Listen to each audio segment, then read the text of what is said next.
Welcome to Wrestling Over Everything, everybody. We're a very funny wrestling show out of the Central Valley of California. I'm Andrew. That's Dusty. Hey. Stumbled a little bit, but I'm okay. Follow us on YouTube. Subscribe. Hit the bell. Leave us a comment. Tell us how we're doing. We love you. Follow us on your favorite podcast app if you're nasty. We also have TikTok, Blue Sky, and every once in a while I post on Instagram. You can do it to pump up the numbies, but you're going to like TikTok, and that's where you're getting most of the shit. So, Dusty, how you doing? I'm good, man. I have I have returned to the show we watched today for the first time. I was trying to figure it out. Probably 25 years, 30 years, be a safe assumption. Well, so this show happened 33 years ago. So did you have like a tape in 1996 or something? There's probably a point in time where I broke down because I had rented all the wrestling tapes. And I was cycling back through at the video store, and I was like, "Why not WrestleMania 9? Let's throw it back up there." You know, it's not in the first grab section of the video store rental. For me, if I'm going back through, I can't believe that it's not, but we'll get to why Dusty believes that. But this is our road to WrestleMania. WrestleMania is in a couple weeks. It's what is it? It's like the 18th and 19th or something like that. Yeah, it's the 19th and 20th. I believe 19th and 20th is Sunday and Monday, so I'm guessing it's 18th and 19th, which is Saturday and Sunday. Yeah.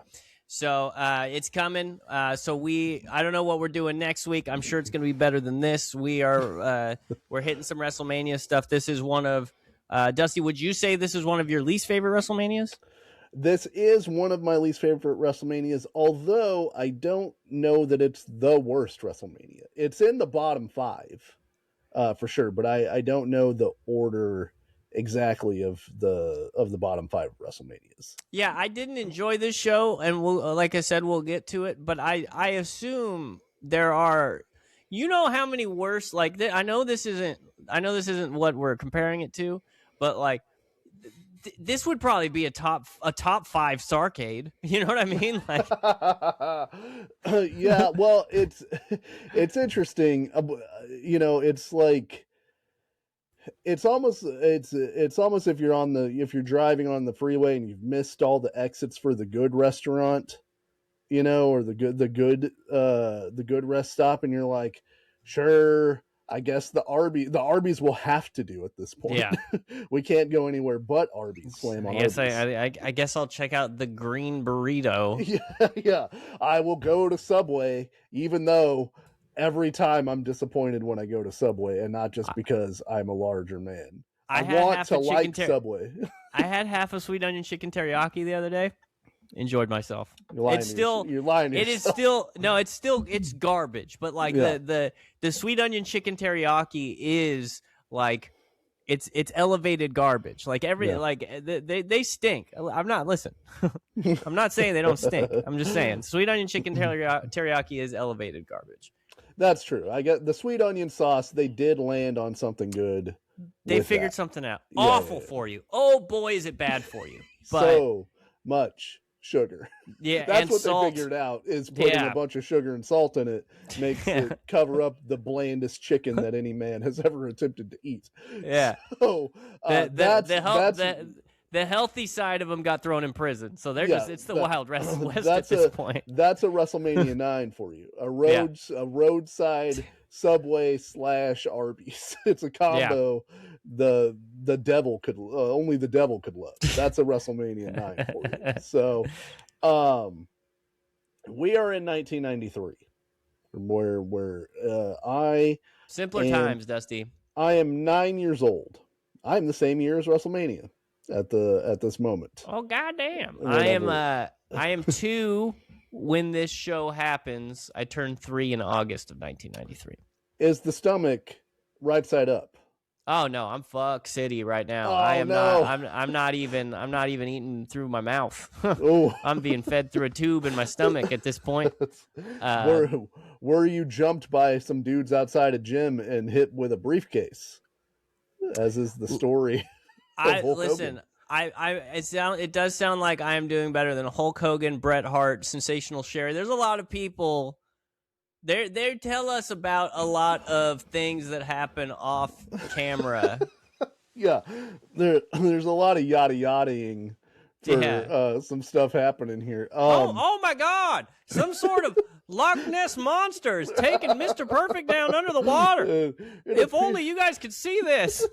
It appears a honest to goodness dragon has appeared above the Caesar's Palace in Las Vegas. Our guys have been told by the U.S. government not to shoot it, but I will describe the dragon. It's a hefty dragon. Large treasure. We have multiple entities taking aim at this dragon, but we have been assured that the dragon will not cross the lines of the Geneva Convention, but we are not sure yet. It's dedicated. I have its manifesto. I can read it from its claw. It says it just really wanted to see the Head Shrinkers versus the Steiner brothers, and then it will peacefully desist from Caesar's Palace. Right now, we've got no choice but to believe the dragon. But this is a developing situation. Anyway, let's go up to Fincus Maximus for the next match. All right. So 1993, things are bad. Things are bad for the WWF. Things are not going well. They are mired in many scandals at this moment in time. Hulk Hogan left the WWF in 1992 after WrestleMania 8 due to, in part, the steroid scandal that they are currently mired in. And so they need some new guys. So they brought in Razor, Shawn Michaels. They have elevated to the upper mid card. They put the title on Bret Hart because he's a guy that people believe would not do steroids. He didn't look like a steroid guy. So they're like, let's give that guy the belt. Warrior has been fired for failing a drug test in the fall of 1992. So he's gone. So I didn't know they tested for passion. What about in the organs of the warrior? No, that's where the steroids go. Oh man, crap! I didn't realize you could tell. So just as a brief counterpoint, WrestleMania 8 took place the year before in Indianapolis, Indiana, at the Hoosier Dome to an attendance of 62,167. Where Macho Man Randy Savage defeated Ric Flair for the WWF title, and Hulk Hogan had basically a retirement match against Sid Vicious.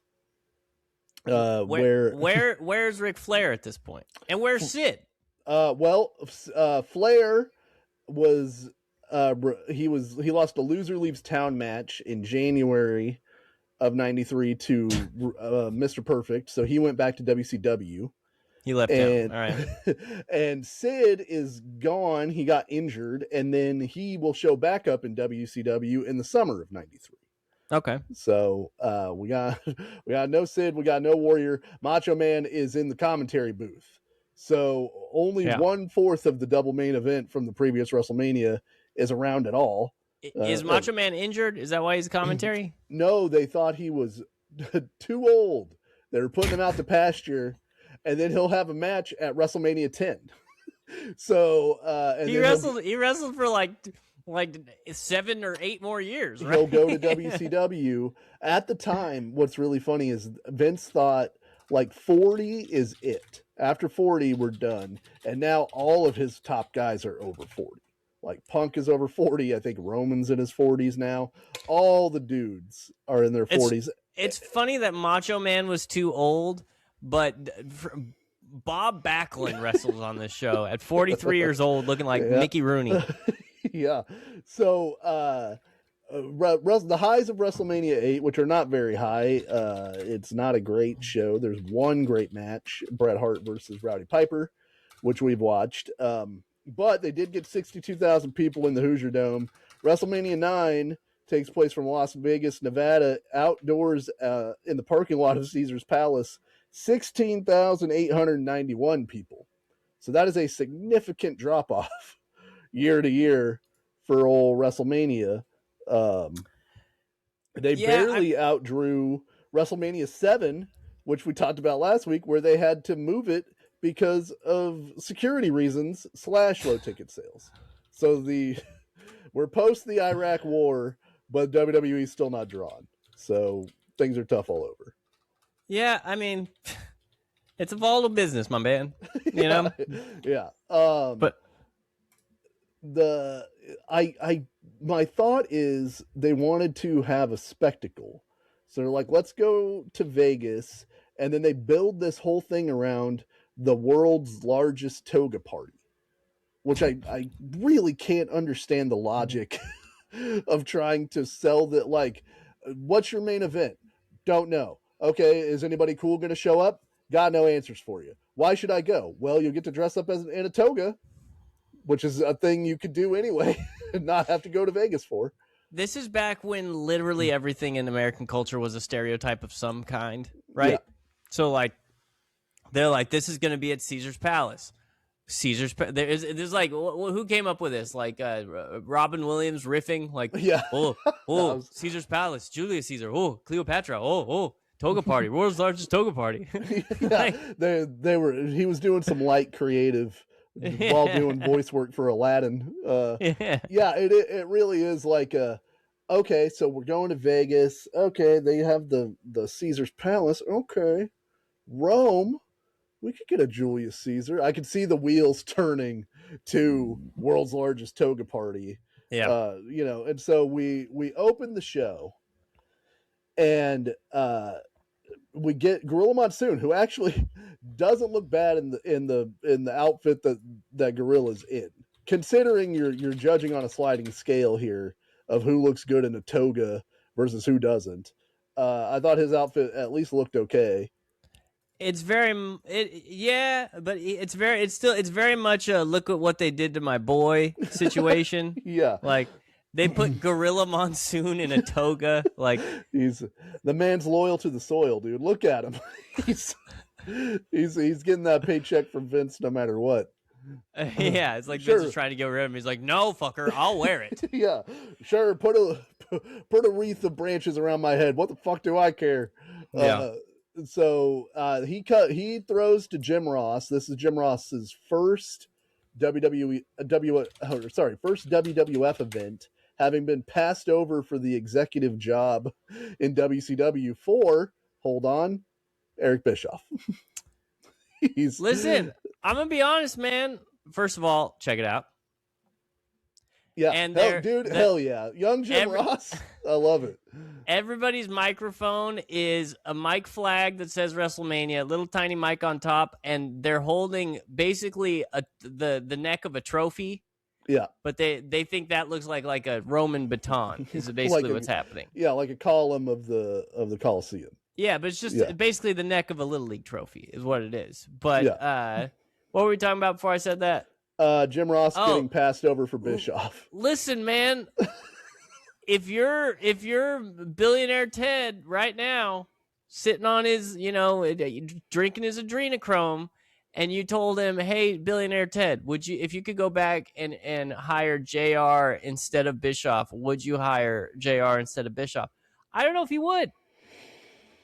Yeah, he beat Vince for 83 weeks. God damn it! Like, I'm just saying. Like, I think he stinks in a lot of ways. Yeah. But I think JR is a better wrestling mind, obviously, Jay. But like, I'm just glad he didn't, because we get like JR was the NWO. GOAT. If there's no, we don't get any NWO, and we also don't get any Tyson and Austin. If there's no Jim Ross. That's what I'm saying. Like, he's shaking hands with the devil himself. Like, that's worth everything, man. I hate the NWO, and I wouldn't make that exchange, So now they're doing a whole procession, like Prince Ali, Alia Babwa is coming to woo Jasmine. They got a whole menagerie of shit coming out, birds and various people dressed like Roman soldiers. And then Caesar and Cleopatra, they had this whole thing. They had Caesar and Cleopatra show up at the Royal Rumble and read a long ass thing from a fake scroll. Really? It was so boring. And then they bring him back because people were like, "What happened?" Clearly, 9-year-old me is like, "But where's Caesar to really drive Where's Caesar home and Cleopatra, man? Continuity here." There's an elephant. that Cleopatra is riding on the trunk of, and I just had a really sad thought where I was like, man, that elephant probably had a terrible life. Things were probably They bad made it for like that stand elephant. on its hind legs and shit, but it got to meet Macho Man. That's true. That he went back and told the other elephants, and then Macho Man's like, a toga? No, not for the Macho Man. Oh, wear curtains. I've actually got a haberdasher who I already pay for all my stuff. So Macho Man comes out. He's on like a caravan, and he's got women feeding him grapes. And then he's got the Vestal Virgins. That's right. They keep really pounding the point of this being the Vestal Virgins. They were some of the most powerful people in Rome, baby. They kept that flame kept that flame lit. They some bad B words, man. So and then of course Bobby Heenan, the star of this show, through sheer force of will, trying to make this show enjoyable, comes out riding backwards on a camel. Yeah, very funny. And then the camel holding on for dear life. Yeah, and then of course, because Bobby's a professional, he realizes I have to fall off this camel and show my underwear to everyone. My toga has to come up because I know about the comedy that the WWE wants from me. I got to take a pratfall and do some Three Stooges shit, you know. Yeah, I'm trying to find a picture of the underwear thing, and I will, because if I have to, I'll go to the YouTube video. But it's very funny because he doesn't only show his underwear. Like, he rides in backwards on this camel like the best, like old school Jack Benny or old school like pratfall comedy you've ever seen, because you can always tell with Bobby Heenan that he loved old comedy, right? Yeah. Comes in backwards on this camel, comes off the camel, and then he's like leaning forward, and Macho Man walks up and pulls his skirt up to show his underwear and thumbs ups the camera, which is very funny. They're like, he understands what his job is here, you know, facing the doo-doo. That's Bobby Heenan. The whole reason. Listen, if you're gonna be a heel, you gotta be willing to do the face in the doo doo. You know. And then what I mean? He gets on the mic and he's like completely exacerbated because he's supposed to have been out on the caravan that Macho Man had, and he's like, I don't know, I'm backstage, and all of a sudden this animal's underneath me, and it lifts itself up, and he's like, what's that smell? And then they're, you know, well, it's you. They're yes-anding Bobby Heenan here as he whatever, you know, he's got like his wrestling gear on, but that thing's like 10 minutes, the intro to this show, and the cavalcade of oddities coming out is like 10 minutes before we get to the first match. The first match is for the Intercontinental Championship. It is Shawn Michaels, who is the Intercontinental Champion, who is led to the ring by Luna Vachon, who is making her debut here. The announcers don't know that that's Luna, except for Bobby Heenan, because he's a broadcast journalist, so he's done the research. He's aware of who Luna is. And she comes out, and she looks like a maniac, so that works. So she's working the gimmick in full effect. And he is taking on the Native American superstar, Tatanka. And I forgot that Tatanka's theme song is just a Native American yell, and then a drum beat, and I was like, fuck, it's Tatanka. And then I was like, oh, god damn it, he's got a tomahawk. He's running to the ring with a tomahawk, which breaks the cardinal rule of wrestling, which is don't come to the ring with a weapon that you can't use on your opponent. Yep. We talk about this every week. If you had a tomahawk, why didn't you hit him with the tomahawk? Especially if you're a psychopath that brings the tomahawk. But right. I was happy to find out, looked it up, Tatanka actually Native American. That is true, yes. And he's pretty over here. He's on an undefeated streak that's gone on since his debut in 92. So he's on a pretty long undefeated streak, at least on television. And this is originally supposed to have been Marty Jannetty's spot, but Jannetty got fired for passing out backstage in the dressing room after a show because he's Marty Jannetty. So wait. He Jannettied himself right out of a spot in WrestleMania. He got fired for passing out. Well, because he was he on drunk? drugs. Yeah. Oh, okay. Yeah, he passed out backstage from drug abuse. Come on, Marty. What are we doing, dude? So they did he go somewhere else? No, he was gone. He actually comes back pretty quick here in 93, which we can talk about after, because it changes the entire ending to this match, because the ending to this match makes no goddamn sense. I can't even remember how this match ended. I watched it yesterday, and all I wrote was finish sucked. Yeah. So then during the beginning of this match, Sensational Sherry walks out because she's kind of in no man's land, because she was with Shawn Michaels, and then in Marty Jannetty's angle, Michaels hit her with a mirror, and so she turned on Michaels and joined Jannetty, but now Jannetty's gone. So she doesn't have anything to do, but they're still trying to work this angle with her and Michaels. And she still looks very crazy. Yes, I was saying Savage must have had PTSD, because it's only a couple of years removed from her kicking the shit out of him after the Ultimate Warrior match. Oh no! You better watch out. She's a firecracker, brother. That woman's got bad intentions. This is not a bad match for 1993. They are working a very fast pace, and I think, Shawn's in his I've got a lot to prove, so he's taking a lot of big bumps in this match, and then they basically work Shawn Michaels' shoulder. Tatanka does throughout this match. There's one spot that I really liked where Shawn goes to throw a clothesline, but it's his hurt arm, so he just injures himself, which I don't think I've seen very much, but is a very good chicken shit heel spot where he's goes to throw this clothesline, but it only hurts his arm and Tatanka doesn't go down. Yeah. Oh, God damn it. You did it to yourself there. Yeah. Old HBK. Too long. I feel like this match was a little too long. But it was good. Shawn hits a not yet named super kick onto Tatanka, so that doesn't finish it because he didn't go in the corner and stomp his foot first. That's where all the power is. Gotta stomp the foot, dude. Power's in the corner. What are we not stomping our foot? Tatanka in classic 80s babyface fashion. Hogan has the Hulk up. Warrior has the shake the ropes. Tatanka has the Native American dance where he can no longer feel pain. He's reaching out to the ancestors, and they imbue him temporarily with power. Not enough power to win the Intercontinental title, but some power. Listen, enough power to get you to the Intercontinental title match is pretty good too, Yeah. So Michaels, they're on the floor. Michaels misses a cross body from the apron to the floor, and then grabs the referee and drags him out of the ring to avoid being counted out. And then they run the spot where Tatanka hits his finish, which is a Samoan drop, and then goes for the pin, and the ref calls the match off. So essentially, this match ended by Shawn Michaels being counted out in about 18 minutes, which is cool. Was super, super hot for the opening match of WrestleMania 9. The old retaining on a DQ. That's retaining on a technicality. So much fun. So much fun. And then after the match, Luna just runs up to Sherry and blindsides her and starts beating the dog shit out of her.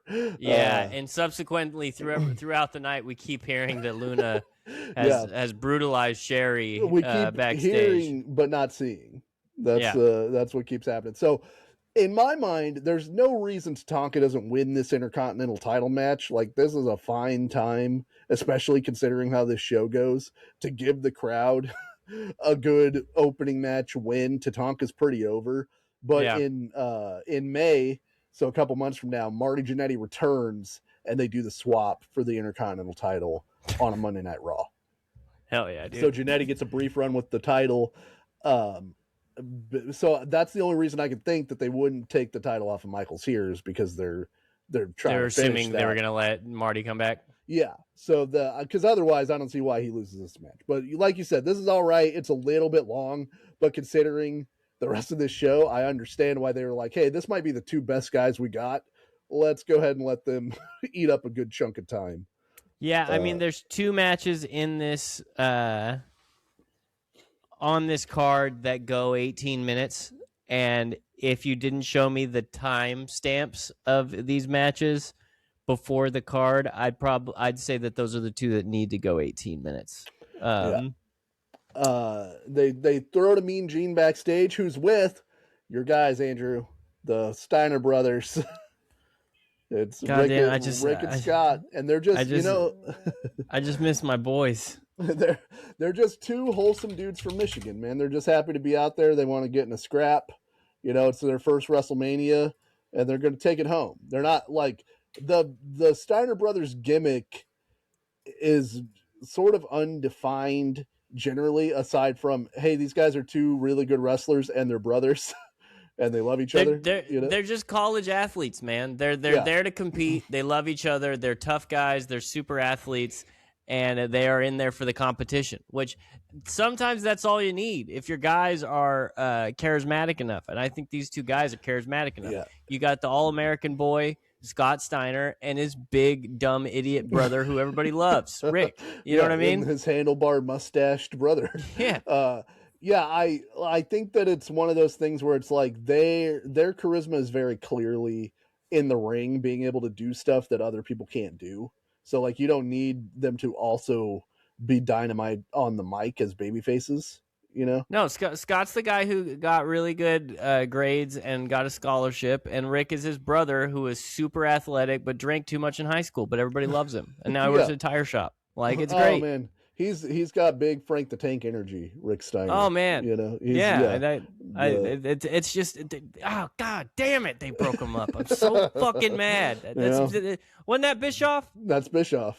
Doggy, I might give up JR for that. the pendulum swinging. I know. Second match, we got the Steiner brothers versus the Head Shrinkers. So in match one, we've got a Native American, and in the second match, we've got two island savages. Managed by a third island savage. So the Head Shrinkers make me so uncomfortable, man. And listen, man, they are islanders themselves, so they signed off on this thing. It's very nuanced. They the have whole hard time, heads, everything bones. Everything is about them being primitive dummies with thick skulls. Like, there's a part in this match which is very funny when Rick hulks up and he gets a hot tag and he's gonna bang two of their heads together, and as soon as he grabs both of their heads, Heenan goes, "This isn't gonna work," and he slams both of their heads together, and they're both fine. Yep, you can't powerbomb Kidman, and you cannot headbutt. You cannot conk a Samoan guy's head. You can't conk a Samoan guy's head. They are not field mouse. You are not. You are not little bunny foo foo. No, they can run through They can pick up all the field mice they want, bop them on the heads. All right, so Bill Alfonso is our referee here. Not sure if you saw that. I did. And our referee, Bill Alfonso and Earl Hebner, had to. Was it Earl or fucking Toe Jam? Which Hebner are we dealing with? We're talking Earl. I thought it was Earl. Okay. Yeah. They put up with a lot of guff. They put up with a lot of shit all night. They were if they weren't reffing a match, they were backstage breaking up a fight. Yep. If it was their match off, they had to run in from the back to save somebody's ass. Like, there was a lot of shenanigans going on. Yeah, based upon something that happens to Bill Alfonso later in this show, I doubt he remembers refereeing this match. But the Steiner Brothers theme song is just the fight song for Michigan. Huge downgrade from Steinerized, which is a tremendous theme song for the Steiner Brothers. It is a downgrade from Steinerized, but I still think it's dope. I think it works with their stuff. Listen, they're just athletes, bro. They're just here for the comp. This is just two teams deciding, hey, we're just going to beat the dog shit out of each other. Because this match is pretty stiff. The Scott Steiner is doing moves that in the WWF are pretty much unheard of at this time. Like, at one point he hooks up one of the Head Shrinkers for a double underhook powerbomb suplex, which is not a move that you're doing in WWF in 1993. But I never tire of seeing just the freak athleticism of Scott Steiner whenever he was like in his prime. Like this time and younger with Rick, like, there's an argument for the Steiner brothers being the best tag team in history based off the body of work they were doing at this point. Oh yeah, dude. Every time they watch every time you watch them, it's captivating, and they know how to work a crowd a little bit, man. Like they had the formula down. The hot tags were good. When they would clear the ring and Rick would start running circles in the ring for no reason, very funny. I forgot to mention that Rick in the promo before this said that he's going to make Julius Caesar proud for some reason. At one point, Fatu. He means the actor, the guy that's backstage. That guy. He became friends with that guy at the WrestleMania pre-party. He thinks that's Julius Caesar. He thinks it's going to get him a lifetime supply of $5 pizzas. Yeah, I love your salad, brother. Let me tell you. At one point, Fatu throws a thumb in the eye of one of the Steiner brothers, and to just drive home that these aren't human beings. I think JR says it. He goes, Fatu with a thumb to the eye, not too scientific. Yep, that's there's a lot of that in this match. There's a point in this match where Scott Steiner, for whatever reason, decides that he's just going to try to kill himself. Yeah. And I think what's supposed to happen is he jumps onto one of the head shrinkers, and they're supposed to do like a hot shot thing where he falls back and clotheslines Scott on the top rope. But Scott jumps and overshoots him and essentially like lawn darts himself from the ring to the floor. And you can tell when they get the camera angle on him on the floor, he's like, oh fuck. Oh man. I should not have done that. I'm never gonna win state now. Yeah. What do I think about the name Big Papa Pump? I'm gonna put that in my back pocket for later. They do a long heat segment on Scott Steiner. The head shrinkers are just taking their time beating the crap out of Scott. Rick eventually gets the hot tag. The best thing in this match is the head shrinkers. One of them has Rick on his shoulders, and the other one is going to come off the top rope with something. And Rick snatches the guy jumping off of like in the air and turns it into a power slam off the other guy's shoulders. Looked awesome. Yeah, it almost looks like they're going to do the Doomsday Device on him, and he just like catches him and flips him straight to the ground because he's a maniac. And then Scott hits a Frankensteiner, not his best. He kind of loses him in the rotation, but that's good enough for the Steiners to pick up the win. I believe their only win. The Steiner brothers only wrestle at this Mania, if I'm correct. So 1-0. Take that, Undertaker. The streak's alive for the Steiner brothers. It's just such a damn shame. Yeah. How long have the Usos been together? God damn it. Well, how many WrestleManias have they wrestled at? The Steiners leave WWF in early '94 because they are not particularly thrilled about their creative, and I think WWF wanted to break them up. And they were like, no, we don't want to do that. So then they spend a little bit of time in ECW, and then they go back to WCW to have their later run where they are eventually broken up. So I just don't understand. Like I understand that they saw something in Scott, and I will completely. I'm not a dumb guy, right? As much as it seems that I am sometimes, I'm not a dumb guy. But God damn it, man! Like Scott it has a lot of athleticism, but he also has no well, I guess people would disagree with me because some people loved Big Papa Pump for some reason, but like Rick's better on the mic, and Rick is a bumbling fool. They balance. It really is a they balance each other out situation. Yeah, you need them both. We go backstage to maybe the star of this show, guy whose work I might have enjoyed the most.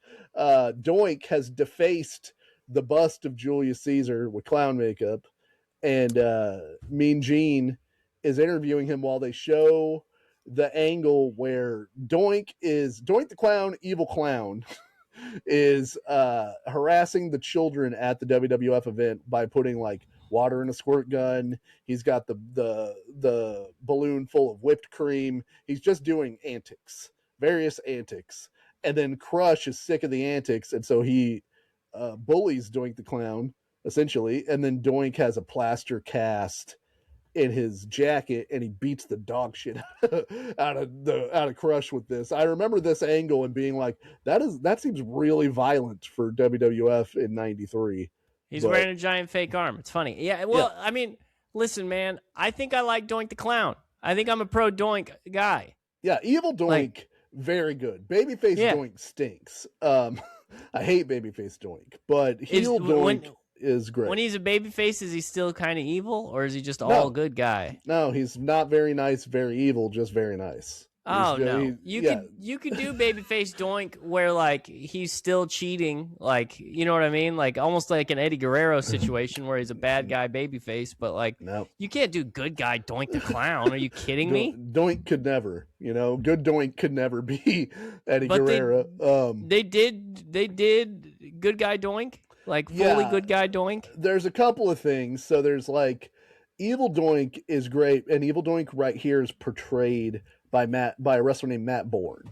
And so I think that's where a lot of the edge comes from is Matt Bourne's portrayal. But Matt Bourne, also a troubled guy, got fired by WWF. And I believe Steve Lombardi, better known as the Brooklyn Brawler, spent a lot of time as good guy Doink. And I think Evil Doink was too evil for, like, they were still trying to cater to kids. And I think Doink was kind of scary for children because of the promos. Like there's a sinisterness or a sinister undertone to Doink's promos here, because it's like he like flips a switch and he goes from laughing to being sinister, which is great from a character standpoint, but for kids might be confusing and scary. So they soften him up by the end of the year, which is disappointing. That fucking sucks, because like an evil clown that like actually has like clown moves and cheats all the time and like looks evil and sinister, like, because every time I hear like Doink the Clown is kind of like a punchline nowadays, like when you're trying off the top of your head to think of a joke wrestler from the 90s where you're gonna make fun of, like I always go to Repo Man, like a lot of people go to Doink the Clown. And honestly, dude, I think that Doink had legs. Yeah, Evil Doink could definitely have been something. It's kind of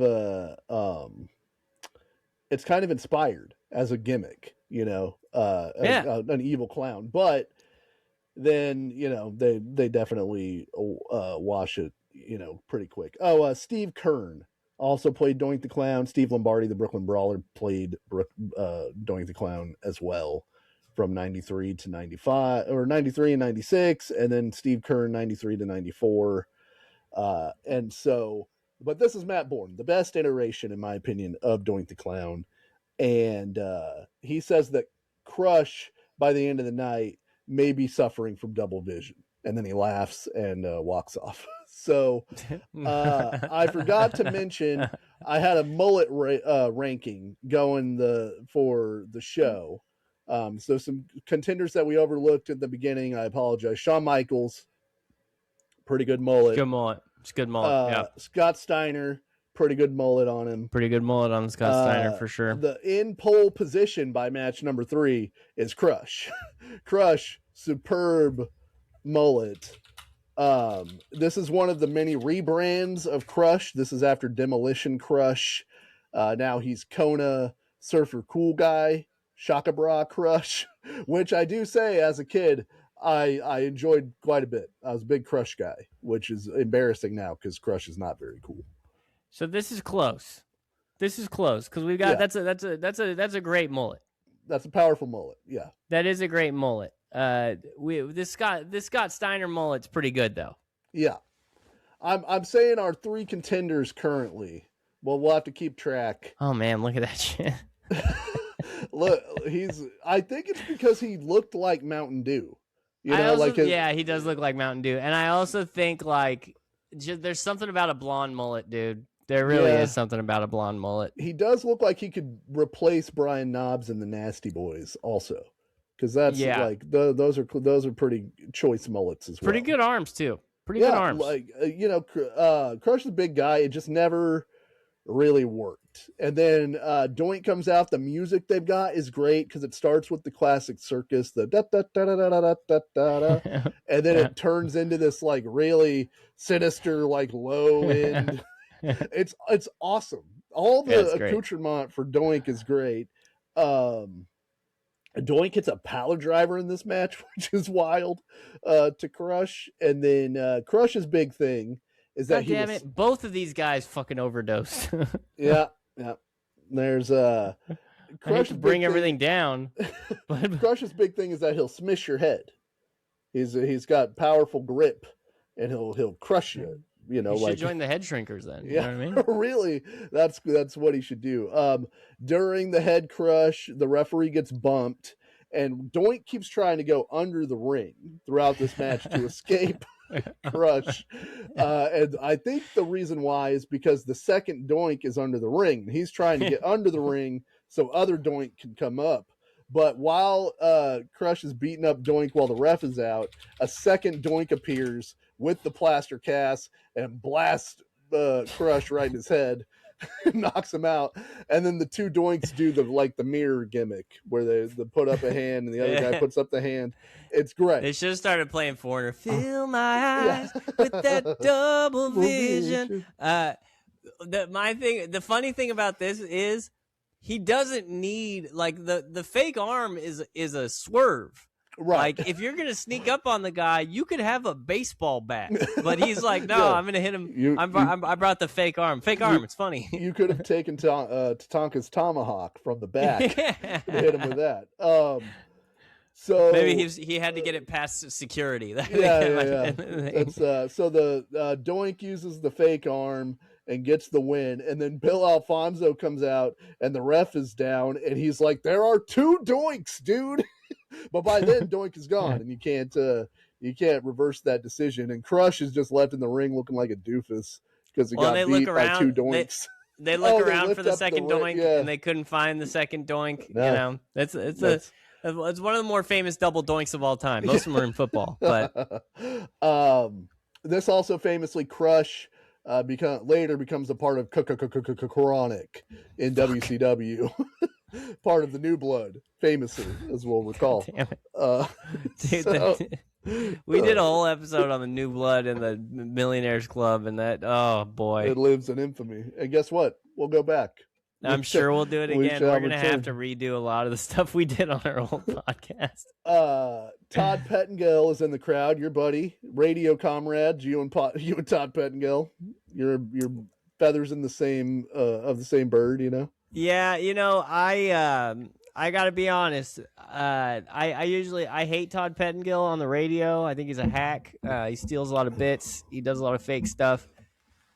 He was pretty good in this show, man. He's doing his job. He looks like he's in his 20s or early 30s or something like that. Like he's getting everybody hyped. He's being very 90s about everything. He's buying into the whole shtick of the stupid Julius Caesar stuff and Yeah. I think he did a pretty good job in this. He's asking WrestleMania. Fans in the crowd for their opinion on whether the two Doinks was an optical illusion or not, and it is so clearly not at all. Like for a bunch of reasons, you know, the second Doink could hold material things in his hand.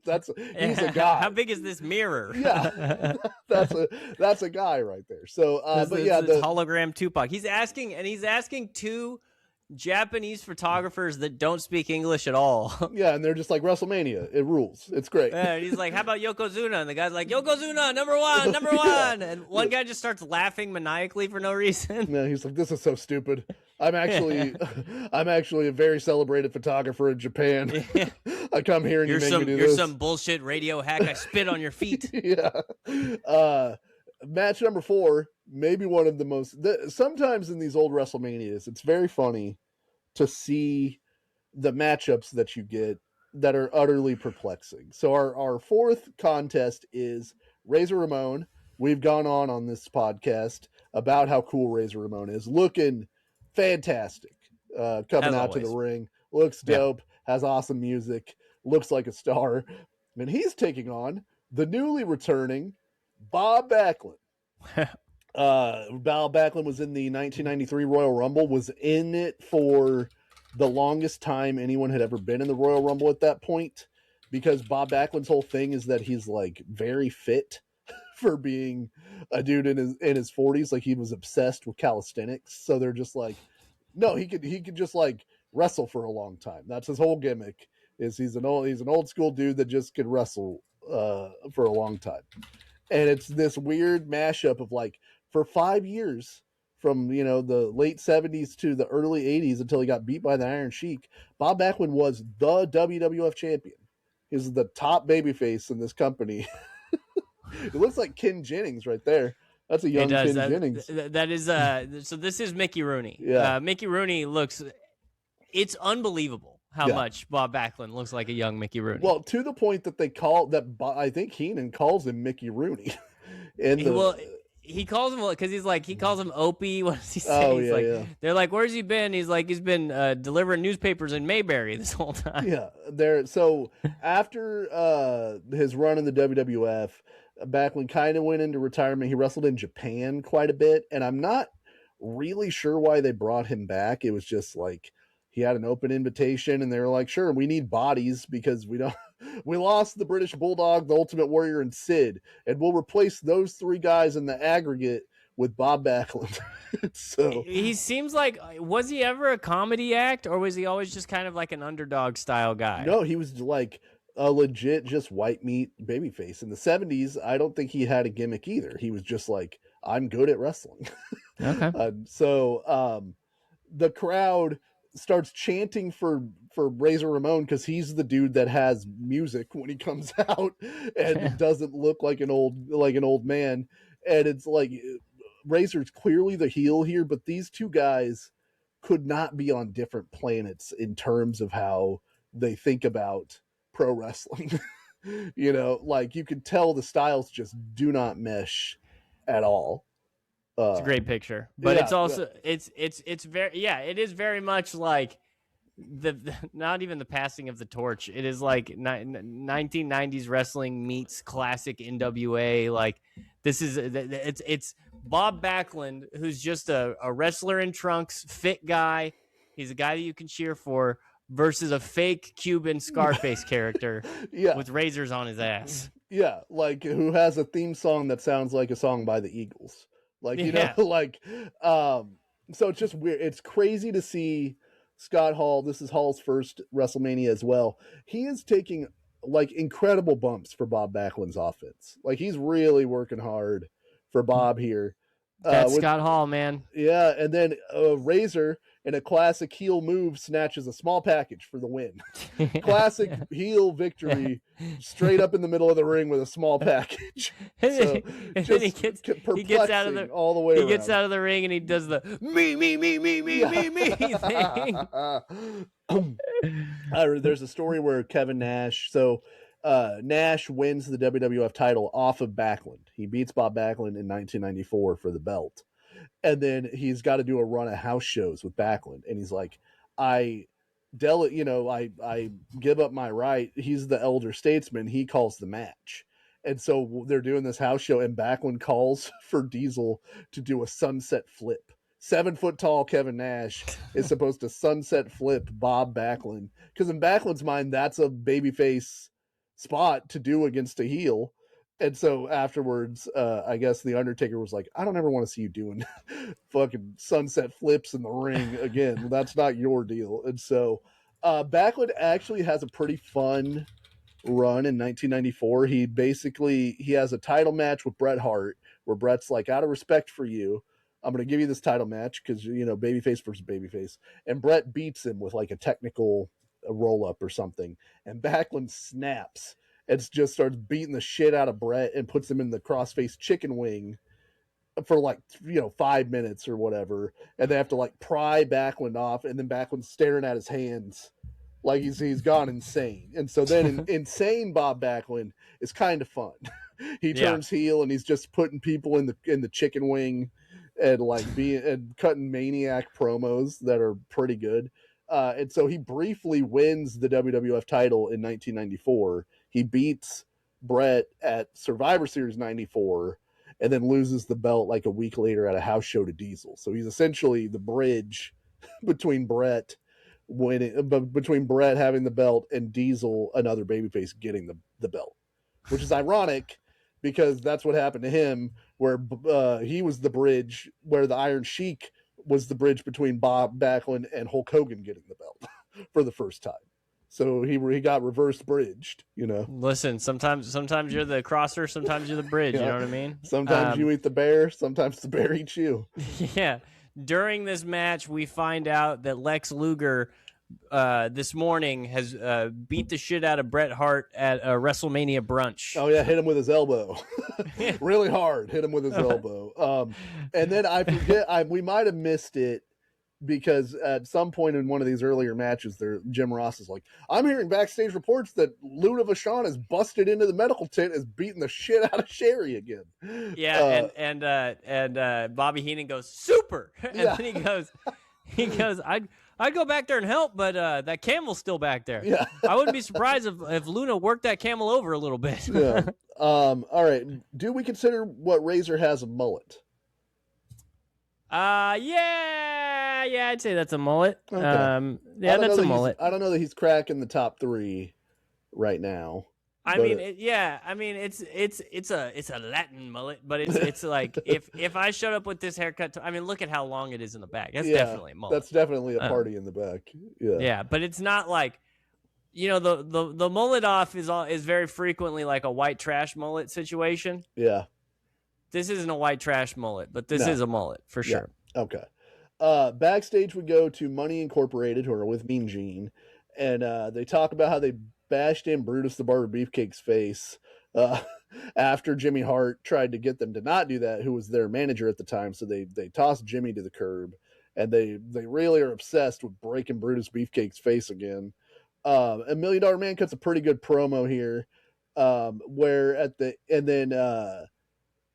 end, IRS cuts in and says that there's going to be some pieces of Brutus Beefcake's face missing by the time they're done. It's going to look like a jigsaw puzzle with a couple of pieces gone, which is bad Leroy Brown. That's you can't crib from the baddest man in the whole damn town without me noticing.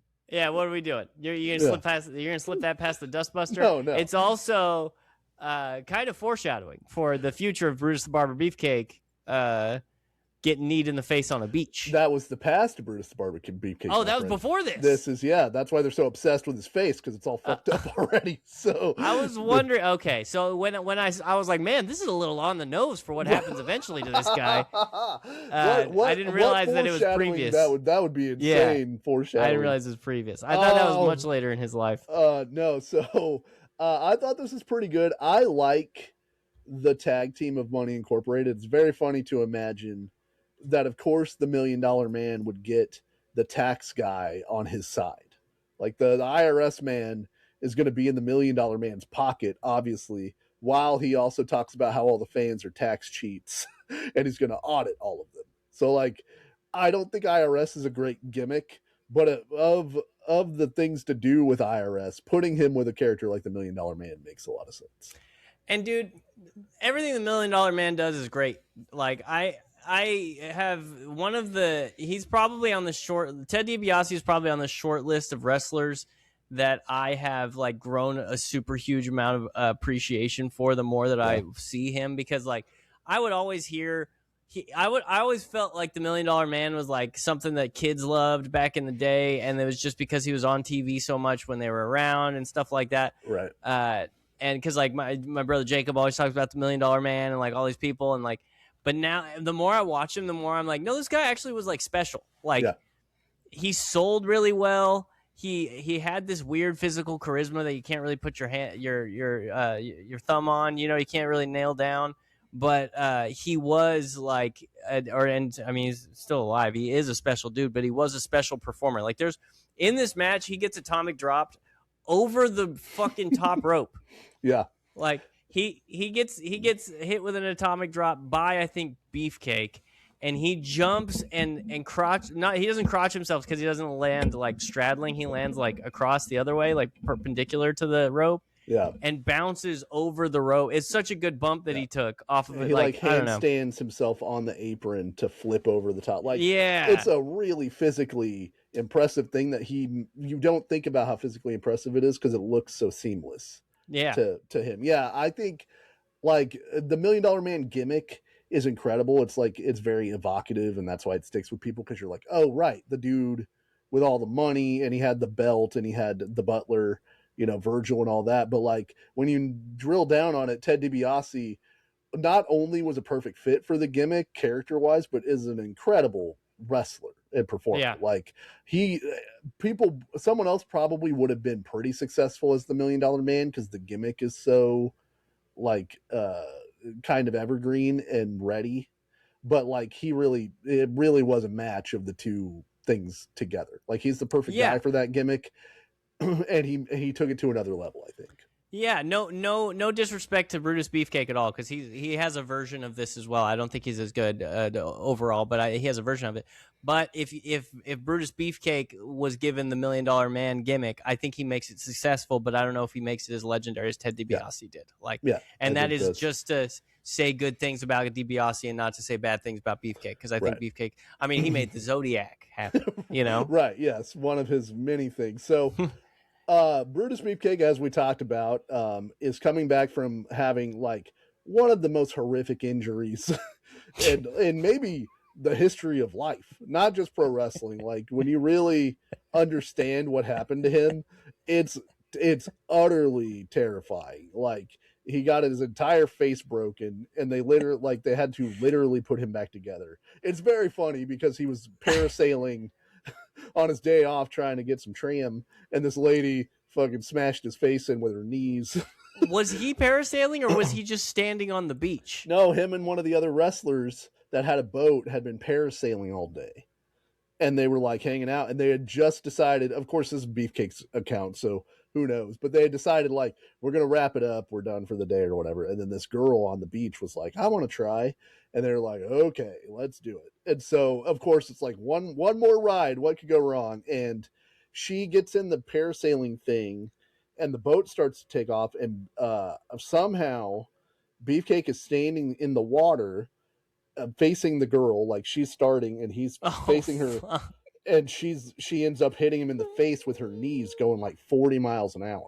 How did he end up why is he in the water? What is happening? He's in the shallow end, and I think he's talking to somebody else. He's just having a cocktail, just fucking standing there. And he doesn't know, and the guy doesn't realize that the girl's not ready. And so he starts going in the boat, and she like knees him in the face and like almost kills him. Like smashes his entire face in. And it's like, it's funny, it's horrific, but it's bad. So let's see. Crushing his facial skeleton. It's a very funny way to say this. Yeah. Experiencing an quote unquote unbearable level of pain, Leslie pleaded with doctors to let him die. Dude. Over 100 feet of wire and 32 screws were required to construct a new face. He lost his nasal cavity, jaw, and had no ability to breathe on his own. Dude, this fucking sucks. I'm laughing because it's so awful. What else do you do? Like, just fucking destroyed his face. I'll tell you what. How's this girl's knee? Well, you know what? I never followed up. There's no reporting on that apparently. Fuck.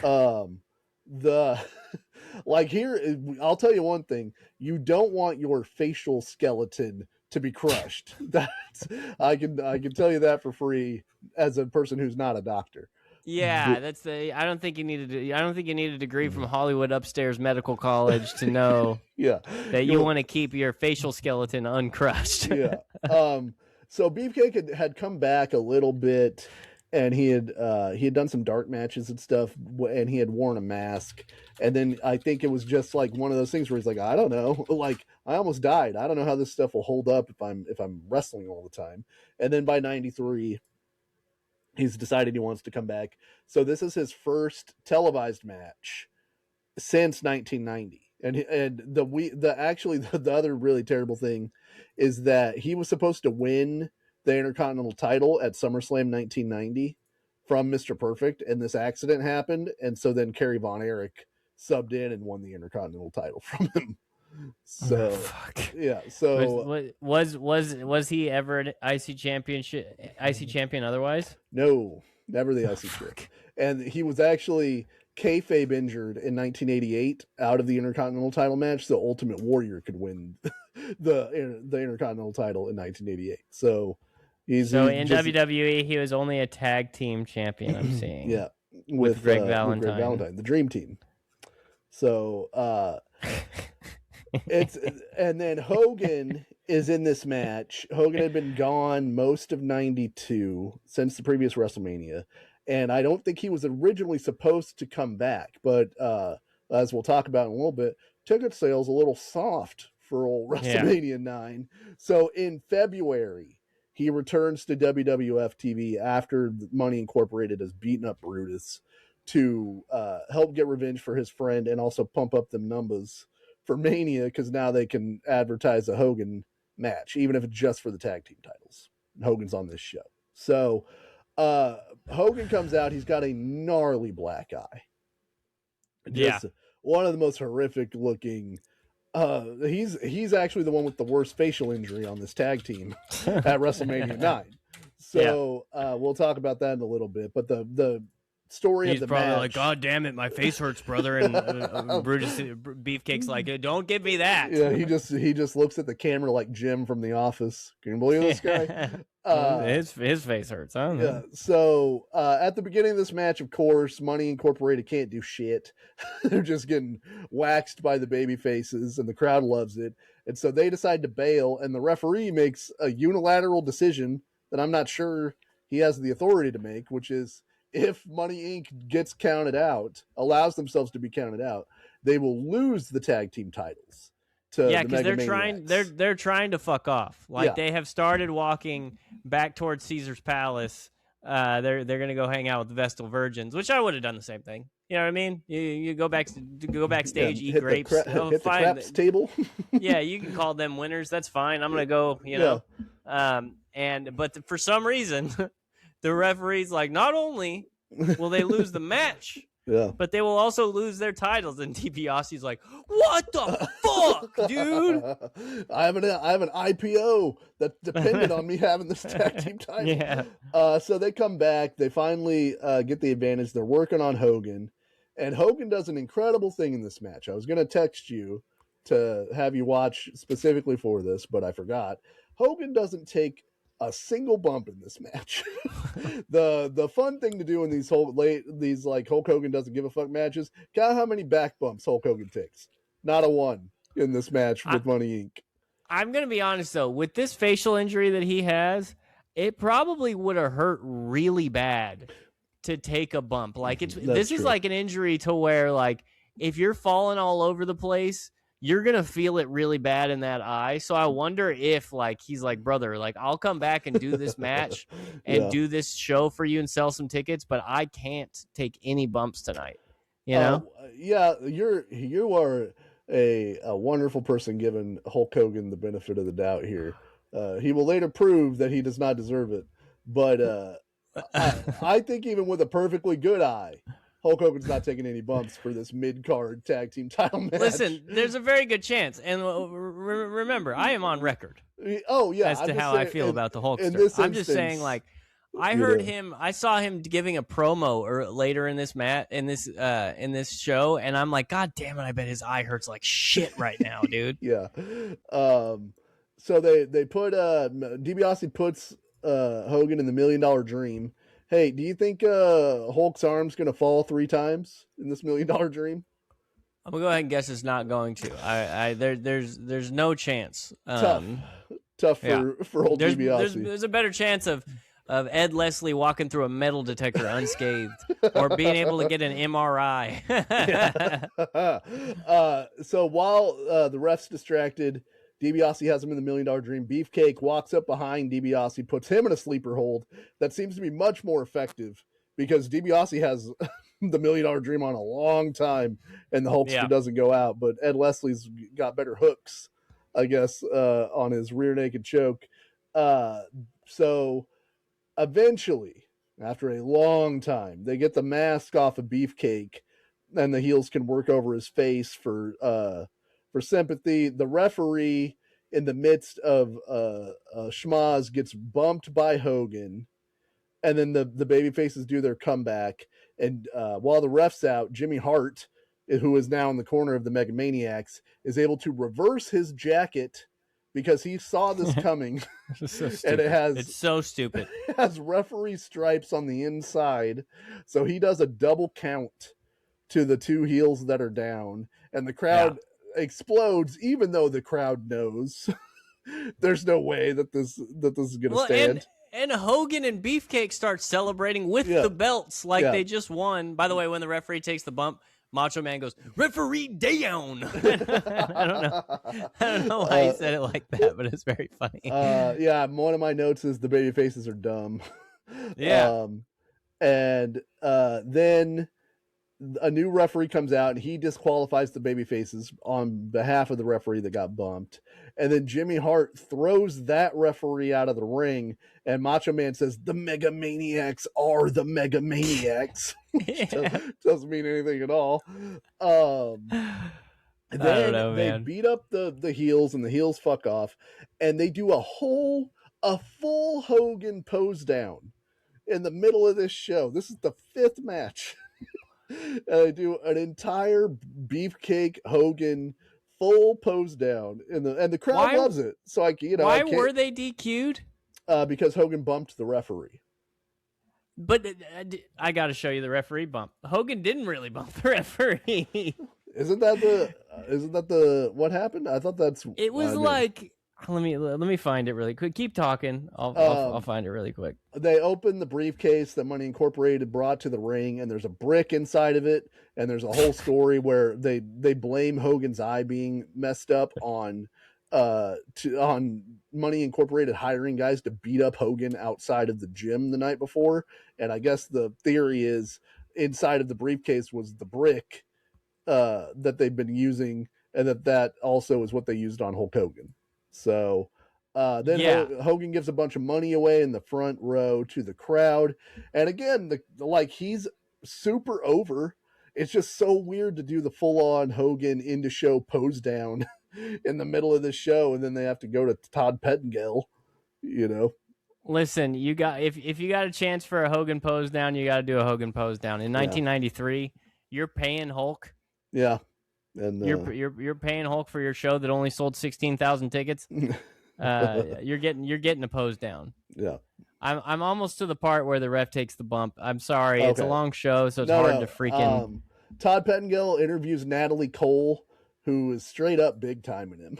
she's like, "I'm just here to watch the show," and he's like, "What an incredible time, right?" And she's like, "Yeah," and he's like, "What'd you think of the Hulkster?" And she's like, "Pretty good."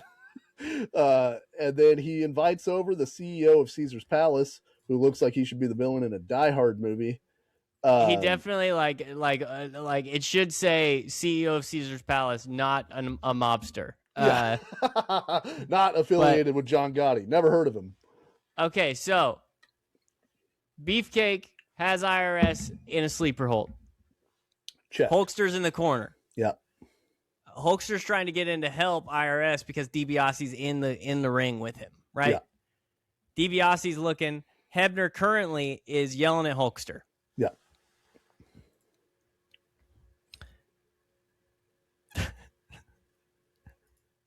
DiBiase double axe handles IRS and Brutus Beefcake into Earl Hebner. So DiBiase knocked out the referee. Wait, let's see. What was the official? I might have had it backwards. It just ended in a DQ. But, no, but it was the Hulkster got DQ. No, Money Inc. defeated the Mega Maniacs by disqualification. It's at the discretion of the referee.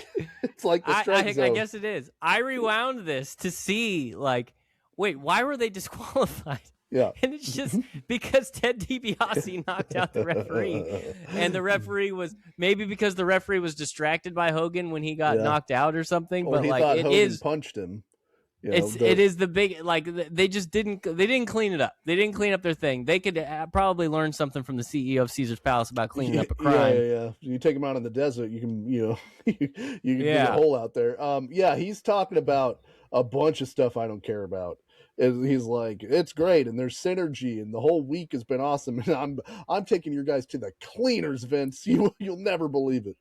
This is like in a golf tournament when they interview it's the BMW Invitational, and they've got the guy from BMW on there. Like anybody watching cares. Yeah, we're just glad that our global brand is represented here very well. Shut the fuck up. Show me Tiger Woods, you bitch. You won't believe how much money Rick Steiner lost at blackjack. He is mad. Yeah, I actually own his house now. So match 6, we've got Mr. Perfect taking on the narcissist Lex Luger. Tough backstage promo for Mr. Perfect. He's by the fountains, and they're talking about how Luger has this elbow that he's knocking everybody out with, and then Perfect talks about how he's going to perfectly defeat Lex Luger, except he calls him the Lexorcist. Like 2 or 3 times he starts fumbling over his words, and Mean Gene tries to help him with it, and they just can't do it, and finally he just goes, I'm gonna go to the ring.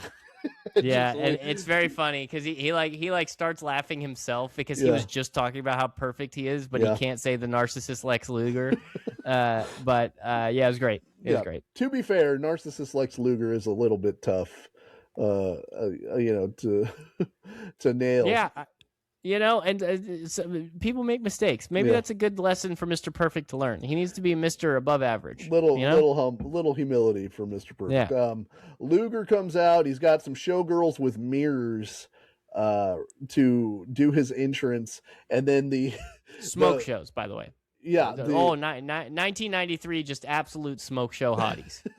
And they're like, there's pancake butt and all. There's like 10 of them. And they're like, they all have a mirror, and then the mirror has sparklers on it. But I don't think anybody thought about how they're going to be outside for the performance of this match. So the sparklers go up, and they immediately all start blowing to one side because the wind is blowing them, and it looks not as cool as I think they would have imagined that it would. And you know what? What time did this show start? Because it never got dark. Yeah, I guess it would have had to been at like 2 p.m, something like that. What the hell are they doing? Maybe Vegas insisted we'll bring 16,000 people can come and do this. We got to do it in the morning because they're going to be at the strip clubs and at the craps tables. You have no idea what kind of hit roulette will take if Giant Gonzalez versus Undertaker goes into the evening. So this match, famously, Lex Luger has talked about how they locked up, and this is supposed to be Mr. Perfect's match to call. And they do one sequence, and Perfect locks back up with him and goes, I don't remember what we're doing. The match completely fell out of his head. Whatever they had talked about was just not in there. And you could really tell because there's a big struggle in this match. I'm on so much cocaine. Dude, you have no idea what the strip club is like here. It's nuts, Lex. I'm having a great time, but listen, bro. We got to just help me out here. We got to just get through this thing. So, there's a lot of whipping each other into the ropes, and just going back and forth, doing really basic wrestling school spots, and Perfect starts working Luger's knee over, which is not a baby face thing to attack the body part, really. That's more of the heels thing to get heat. And so they're just going through the motions. And they're very much, they are leaning on the fact that Lex Luger loves knocking dudes out. Yeah, there's the elbow is the big thing. And they're clearly building up Luger for Bret Hart is what I'm getting from the idea here, at least initially. Mm-hmm. Mr. Perfect hits a not quite perfect looking missile drop kick off the top. I don't know if that's a movie called in the moment because I've never seen Kurt Hennig try to do a drop kick off the top rope. I'm gonna missile drop kick you. What? Yeah, I'm gonna fucking do it, dude. I can do it for sure. Kurt, I don't think that's no. I'm already. No, I'm gonna do it. Yeah. I'm gonna do it, man. And then Luger wins in the classic heel fashion by backslide, where Mr. Perfect gets himself caught up in the ropes so he can't kick out. And so I thought it was actually a cool finish. It's just that's not how the heel wins. He wins by backslide. Listen, man. But they had earlier in the match, they had Luger try to pin Mr. Perfect and Luger had both of his legs on the ropes. Yeah. And The referee caught it. The only thing in this entire goddamn show that a referee saw happen. Not on my watch. Not letting that happen. Both JR and Macho Man go, that's really good refereeing. Good job by the referee right there. And Bobby Heenan goes, good officiating. Good call. That's great. That's nice. Yeah, because Heenan is kind of he's like a emissary for Lex Luger at this point. He's not his actual manager, but he like loves the narcissist. He introduced him at Royal Rumble 93, but he kept calling them the narcissist. Which is very funny. Just putting weird emphasis on you're putting the wrong emphasis. So Luger wins, and then after the match, blindsides Perfect with the elbow to beat him. So I don't know why he didn't just beat him with the elbow in the first place. Knocks him out anyway. And then while he's walking out, Perfect's just left in the ring. And then he wakes up and he's like, "What the fuck?" And he's like, "I'm getting my payback right now." So he walks. He's looking at the crowd, and the crowd is like on board with him, and he's like pointing at his elbow, going, "Did you guys see that shit that he hit me with?" I was straight up knocked out. Not gonna lie. The camera follows him backstage, which is actually kind of cool. They track him all the way from the ring backstage, and he finds Luger just hanging out. With because the only downside to that is that it very clearly is a parking lot once they get past the little the tents that are set up, and so he starts attacking Luger, and then Shawn Michaels, no shirt, cowboy boots, and jeans starts kicking the shit out of Mr. Perfect just in like heel solidarity. And then that's to set up at SummerSlam Shawn Michaels versus Mr. Perfect, which at that point was kind of a dream match. You got two of the best kind of technical guys in wrestling at that point, and that match is not very good, unfortunately. That sucks. Yeah, I remember I rented that VHS and I got in big trouble because at one point Shawn Michaels hits Mr. Perfect in the back and he goes, "God damn it!" And my mom was not thrilled that was on my wrestling tape. You think as soon as they got to the ring, Mr. Perfect leans over to Shawn Michaels and goes, "You're not going to believe this, dude." Happened again. I don't know what the fuck I'm doing. I have no. I can't make heads or tails for the plans we had before this, man. It's just not very good. Mr. Perfect has a Mr. P on his boots, which I feel like is a missed sponsorship opportunity for Mr. Pibb and Mr. Perfect to do something together. Love a Mr. Pibb. Did we have a Mr. Pibb in 1993? I think Mr. Pibb's been around a long time. That guy's been doing work for years. I bet we have. He's a private contractor. He didn't even have to go to medical college, so he fast tracked. That man's in the private sector. He's a defense contractor, actually. 1972. Hell yeah! Look at Mr. Pibb. So then, in a weird turn of events, by SummerSlam 1993, Lex Luger is no longer the narcissist. He is not a heel. He is the all-American babyface, Lex Luger. They pivot hard on Luger in about 3 months to turn him into what is supposed to be the next Hulk Hogan. And I like babyface Luger, but I like the narcissist Luger better. I got introduced to Luger.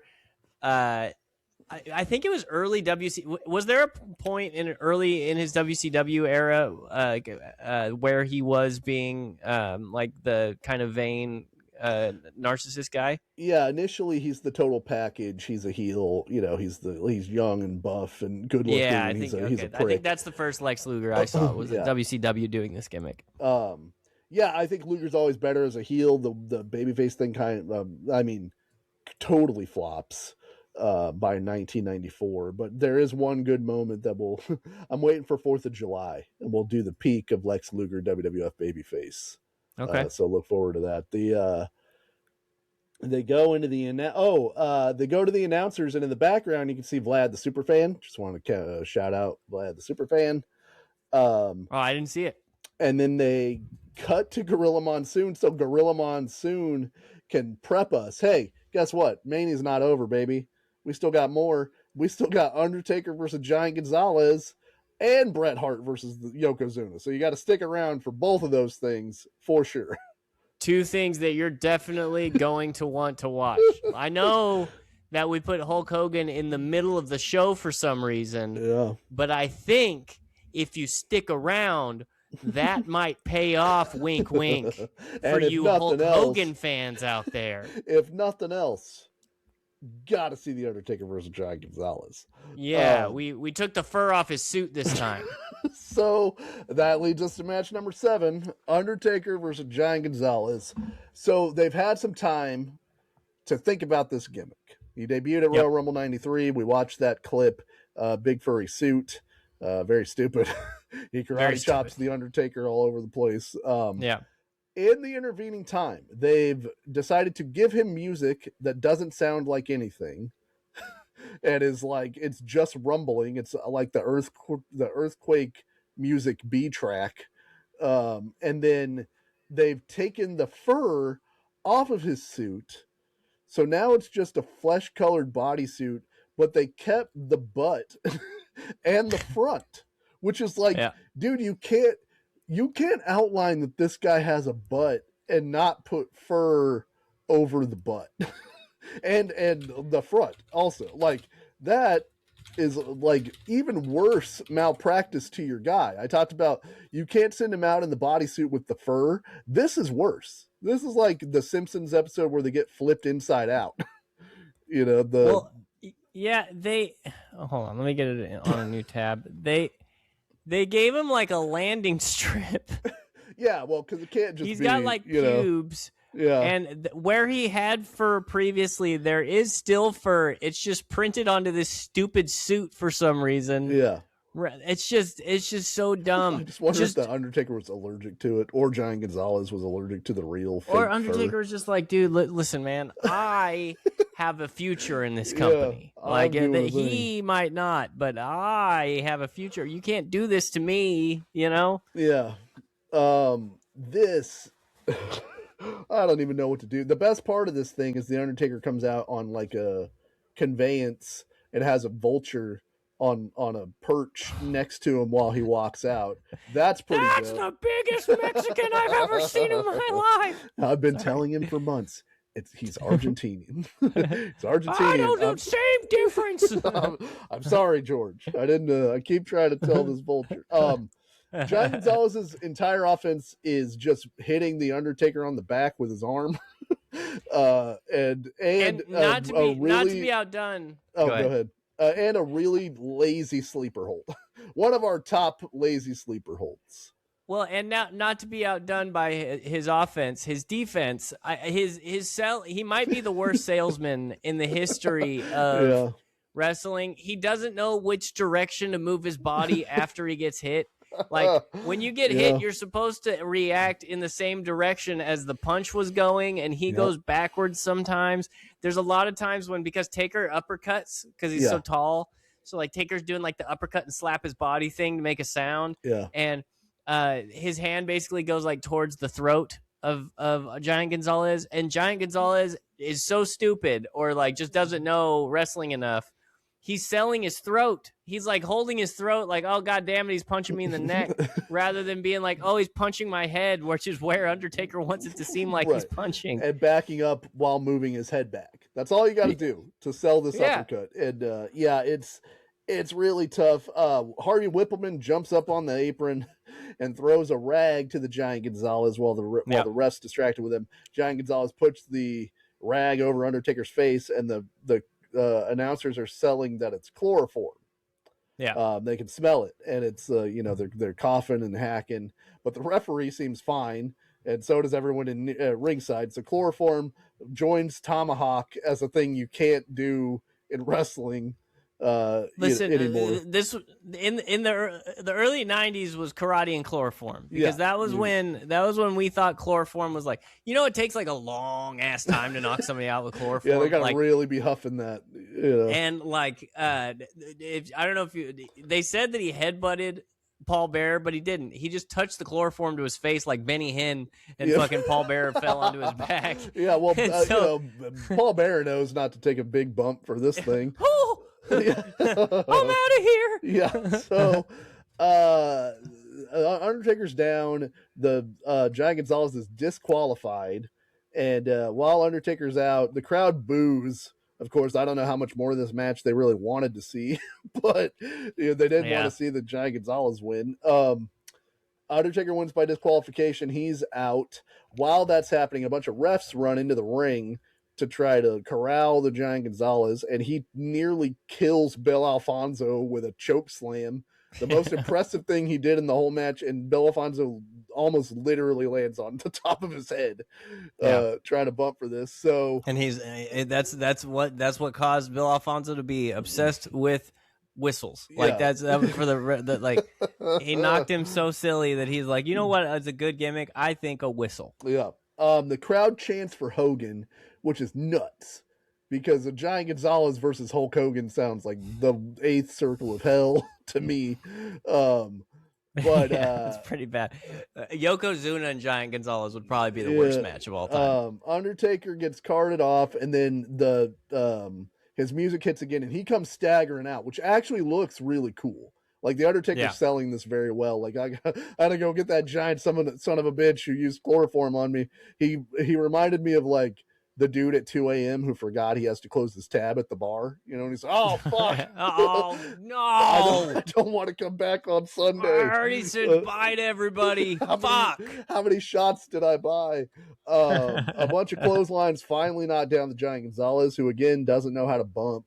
And Undertaker gets knocked down too, which looks uncool for the Undertaker's character. In his time in WWF, the Undertaker had Giant Gonzalez had 12 televised matches, including a battle royal. 4 of those matches were against the Undertaker. So a quarter of the Giant Gonzalez's televised matches in WWF history are against the Undertaker. He apparently, I looked up his cage match stats last night. He had a bunch of house show matches against Macho Man, which just sound like the worst thing in the world. Like Vince is like, oh, you want to come back and wrestle, do you, Macho? How about a whole house show loop against Giant Gonzalez? Yeah, that sounds terrible. That's a poor Macho Man. He probably busted his knees jumping from his shoulders. Yeah. So that's over. They run this back at SummerSlam in what's called a rest in peace match between the two of them that I actually don't know the rules of. There's not really a good explanation of what the rules of the rest in peace match were. But anyway, Gene Okerlund is backstage where he's pitching to the smishing of Jim Duggan by Yokozuna, one of our worst smishings of all time, where Yokozuna gave like 4 bonsai drops to Jim Duggan to write him off of TV and get over as a vicious heel. And then you can't do that to Hacksaw, man. No, you can't smish Hacksaw. His organs can't take it. Bret Hart, in I think what was the first contract signing I ever watched for WWF, also gets smished. After they sign the contract, Yokozuna bum rushes him and bonsai drops him, which I remember as a kid being very upset by. That's not fair. You can't do that to the Hitman. Fuck. Giant Gonzalez also wrestled Kamala, which I'm sure was awful. Yeah, but that was a dark match. So it was on Monday Night Raw. Yeah, apparently. That's also pretty terrible, I'd have to imagine. Yeah. He beat Virgil multiple times, which is hilarious. And I think he lost a qualifying match for the King of the Ring to Lex Luger, who was wrestling him for some reason. Tatanka. Oh, Tatanka, that's right, because then Tatanka loser. So anyway, Bangarang. We're backstage with Okerlund, who's talking about the main event, which involves who on the babyface side? Andrew, who's in the middle? It's Bret the Hitman Hart. Bret the Hitman Hart. Yeah. So you might figure that the penultimate, or that the ultimate interview before the main event might go to your top babyface champion, who you just showed getting smished in the lead up to this. Who walks out to do the interview, Andrew? It's Hulk Hogan, and Hulk Hogan does a lot of I was telling Bret Hart backstage how to win this match. It's like, fuck, man, like just let Bret Hart talk, dude. Yep, he's like, look, I'm not here to take anybody's place. I would never imagine to interject myself into anything. I'm just here to watch Bret Hart's back. I think he might be greater than Hulkamania, brother. Wink. We all know that's not true, brother. He says to watch Yokozuna like a cat, whatever that means. And Mr. Fuji. Yeah, and then he says he wants to challenge the winner. He's going to issue a challenge to the winner. And then in a great line, just to put everybody at ease, the WWF title is going to stay with the WWF no matter what. Great. Wasn't in danger of leaving. Yokozuna's not from a rival promotion. He's just from Japan. All foreigners are insurgents, Dusty. Yeah, you don't understand. Yeah, that's Todd Pettingill's in the crowd again, harassing kids, and two guys that are plants in the crowd that are wearing togas. Yeah, like I said, he's doing fine. Yeah, he's doing fine. You know. Yeah. Our main event here, we've got Yokozuna, the challenger, who won the 1993 Royal Rumble, which is the first Royal Rumble where if you won, you got a WWF title match. Okay. He's taking on Bret the Hitman Hart, who is the champion in his first reign, having defeated Ric Flair in October of 1992. So he's on a pretty good little run. The Yokozuna entrance, I dig. Like they do make kind of a spectacle out of it. There's like geisha girls with flowers in the ring. He comes to the ring. It seems like a big deal. He's doing the salt in the corner. You know, the fact that he's not Japanese is problematic now, but I didn't know that in 1993. So, you know, they were getting him over as a monster for sure. He looks like he's of the Orient. You know what I mean? He's Samoan, right? He's a Noai guy. Yeah, he's Samoan. A Noai. Yeah. How do you say that? That's Rodney Noi, I believe. Noi. His name's Rodney. That is very much like when on The Simpsons when Grandpa Simpson is talking to an Asian guy, and he's like, "Thank you, ping pong," and the guy goes, "My name is Craig." Yeah. and Grandpa goes, "Sure it is." This is freaking. It is Rodney. Yeah, Rodney. I got tupu. Okay. Yeah, I like the opening of this here. They have Bret come out, and then Bret kind of tries to Jorge Masvidal. Go right after him. Yeah, Yokozuna like runs and kind of shotgun drop kicks him right off the bat to try to get him down. They do a couple of creative things, like Yokozuna gets his leg trapped in the ropes so Bret can do some of his offense on him. That was a cool setup by Bret. Like Yokozuna's by the ropes and Bret's kind of hurt outside the ring, and he like grabs Yokozuna's legs and puts it in a weird position in the ropes and then just pushes Yokozuna over to his back, which is cool. Yeah. There's like Bret has always talked about how he had a really like expansive idea for this match. Like he thought it was going to be really, really cool. He's like, it's my first WrestleMania. I'm the champ. I want to have a great match with this guy. He thought he was going to stay champ, which we'll get to in a minute. But apparently Yokozuna was blown up about 5 minutes in. So they had to cut like 15 minutes out of this match that Bret wanted to do for Yokozuna's benefit. So they were going to probably do more stuff like this. Wait, when did Bret think that he was going to stay champ? Up until about a week before this. So, because Vince had told him, Bret, we're going to have you drop the belt. Okay, well that sucks, but to who? To Yokozuna. All right, well at least we're getting some fresh blood in there. You know, somebody new, maybe you know, kind of a palate cleanser for everybody. Yeah, you know. That's for a second. That's yeah. one idea.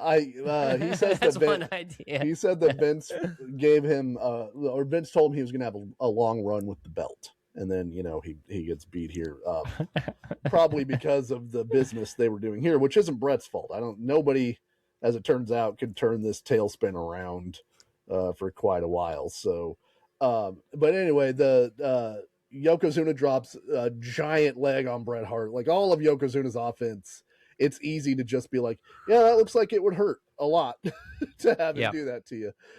He's very big, very big.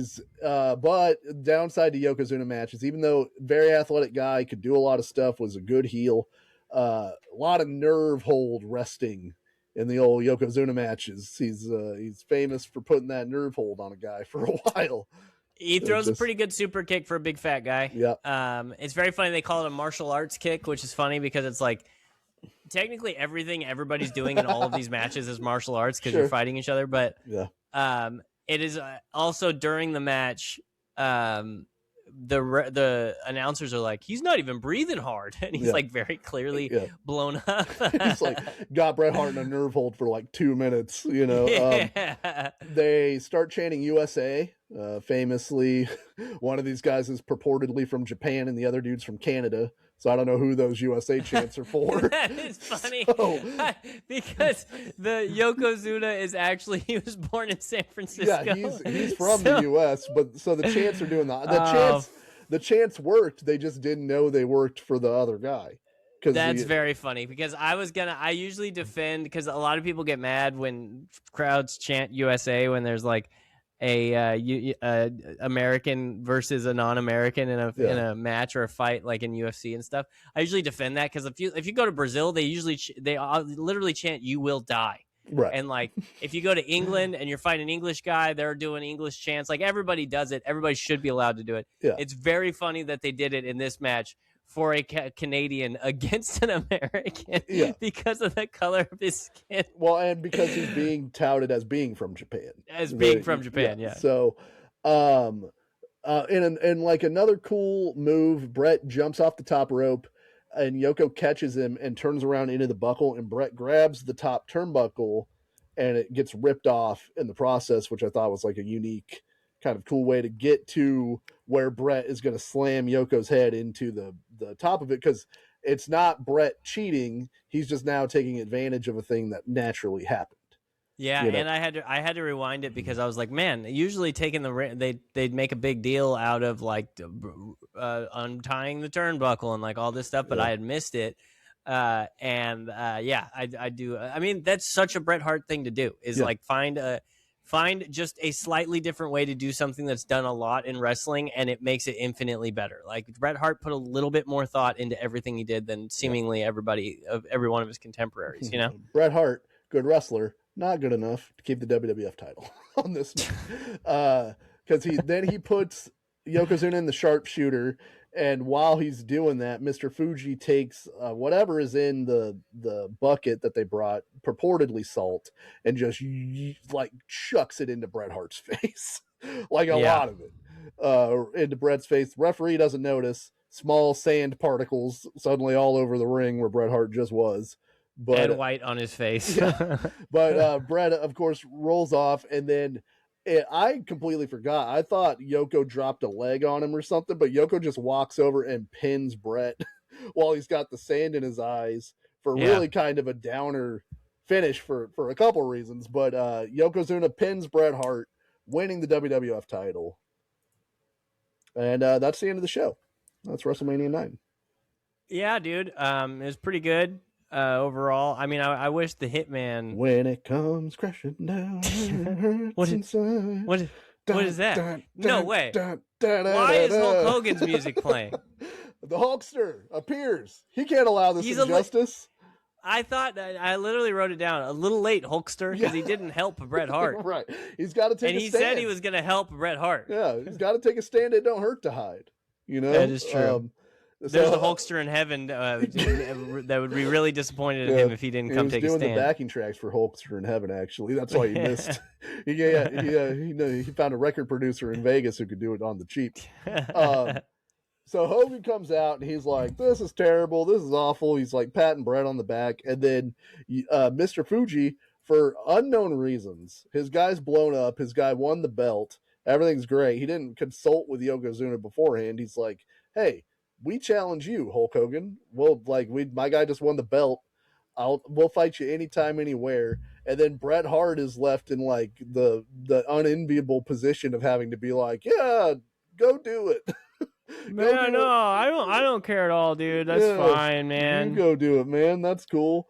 So of course, Hogan gets in the ring, and then Yokozuna's holding Hogan for Mr. Fuji. Wouldn't you know it? Mr. Fuji throws the salt right in Yokozuna's face. Hogan hits a clothesline, hits the big leg, and that's toes up for old Yoko. and Hogan's the WWF champion. And Andrew sent me a string of laughing texts that just said ha ha ha ha ha ha ha, and then a second one ha ha ha ha ha ha, and then this fucking Hogan guy. It was because as soon as Mr. Fuji said, I will put up my title right now, I went, God damn it, this fucking show's gonna end with Hulk Hogan having the fucking belt, isn't it? Yep. So here's the thing, according to Bret Hart. So and I pretty much trust Bret Hart. Like he's, he can be a little persnickety and various things, but like he generally is pretty truth telling. He's very butthurt, like BH butthurt Bret Hart. But he generally has a pretty good track record of telling the truth. So Bret is informed that not only is going to lose the belt to Yoko, but that they're going to put the belt on Hogan. God, I'd hate to lose the belt to Yoko. But they're going to put the belt on Hogan. That fucking stupid screaming, singing she does all the time. I hear she's the one who broke up the Beatles. No, I don't care what Paul says. I think fuck them. She definitely did it. Yeah. And then they're going to put the belt back on Hogan. But ultimately, Hogan has promised to face Bret Hart at SummerSlam and do the passing of the torch, drop the belt back to Bret. Bret Hart backs this up by saying he always makes good. I always make good on my promises. Yeah. You know me, truthful Hulkster is what they call me. Truthful Terry. Always. They wouldn't be right. It wouldn't. They wouldn't both have T's if it wasn't true. It just wouldn't be right for me to come in here, steal your thunder, and then not give you the win back, brother. That'd be the kind of thing an asshole would do.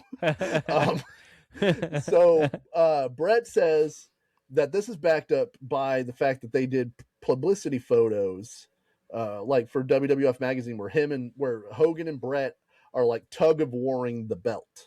He's like, we did these photo shoots. And then it turns out that Hogan's got to go. He's not interested. He goes and does the European tour, and then Hogan drops the belt to Yoko.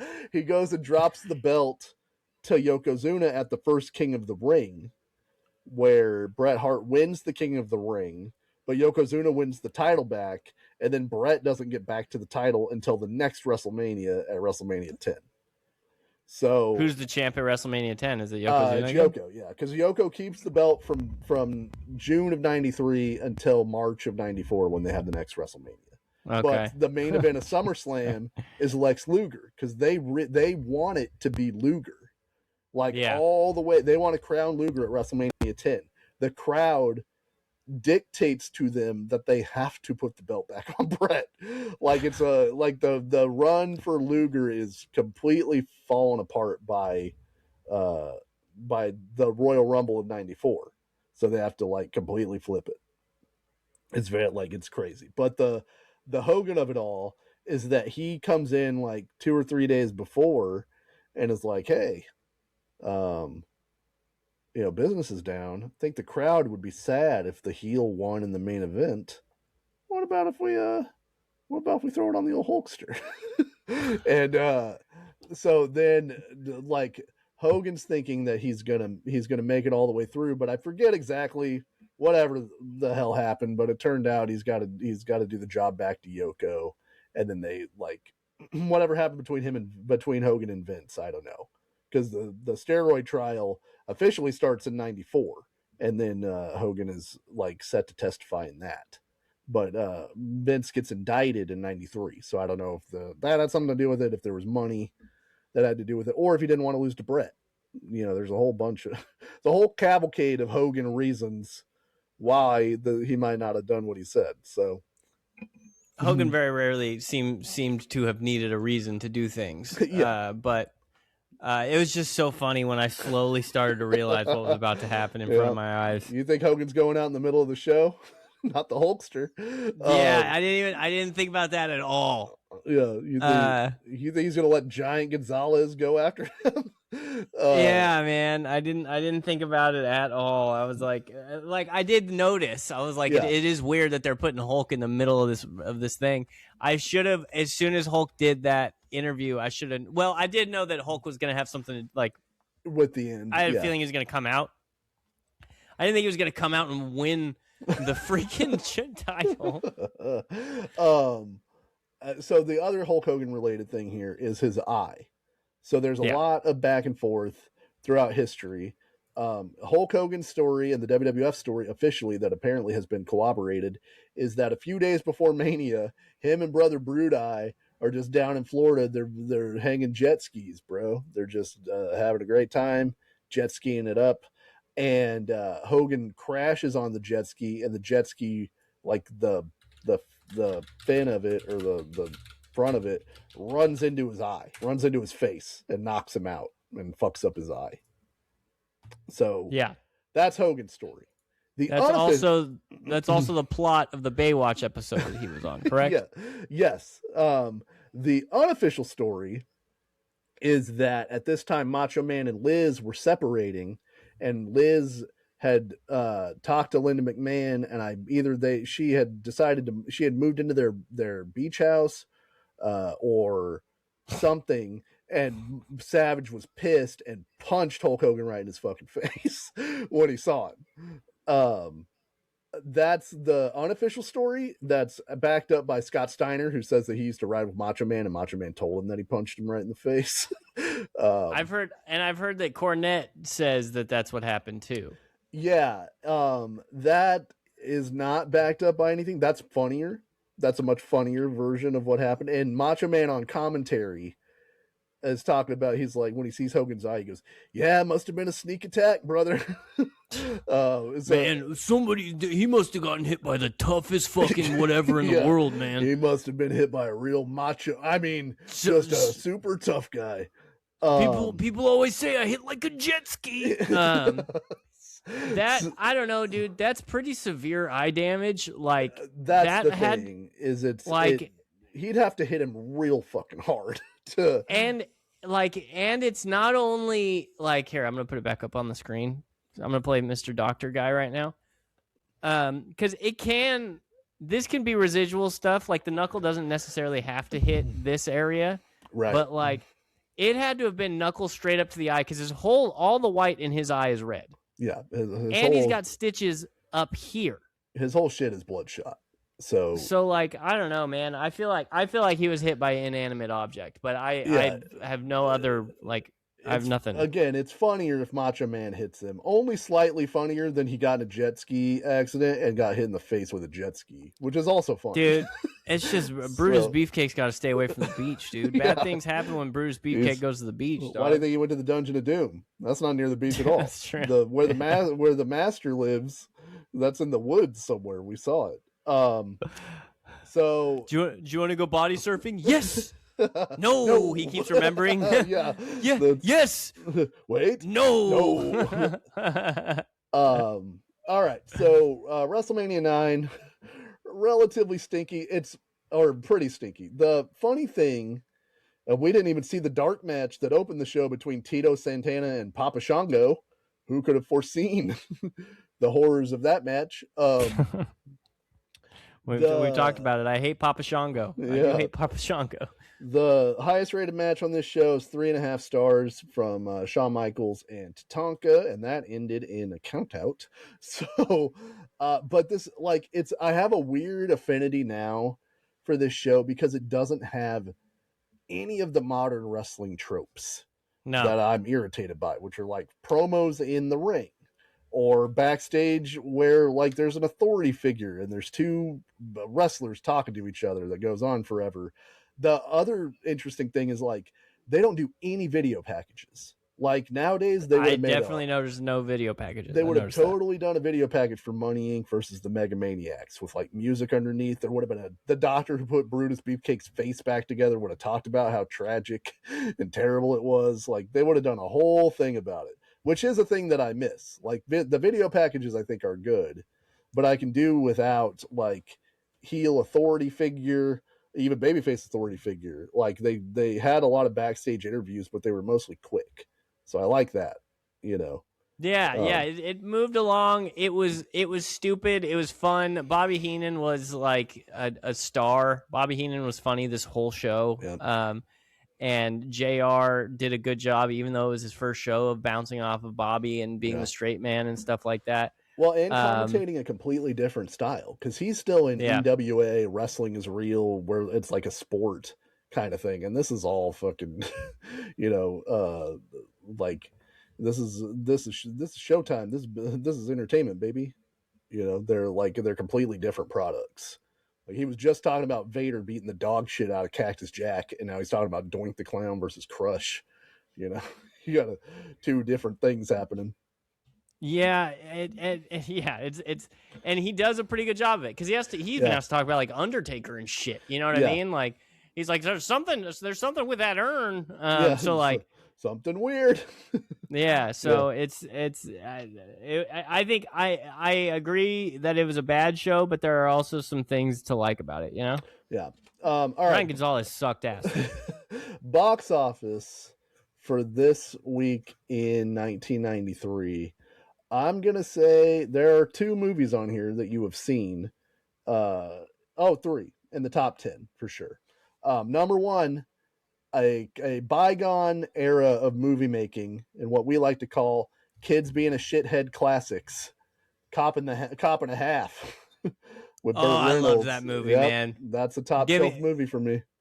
When he orders milk at the bar, and all the guys look at him like as if a kid is supposed to order beer or be in the bar. They're like, that's fine, Like the kid's a pussy for ordering milk, and then he goes in a dirty glass to make all the guys seem cool. Like, this is Burt Reynolds. I used to love that movie. This is Burt Reynolds must be paying an alimony check movie for old Burt.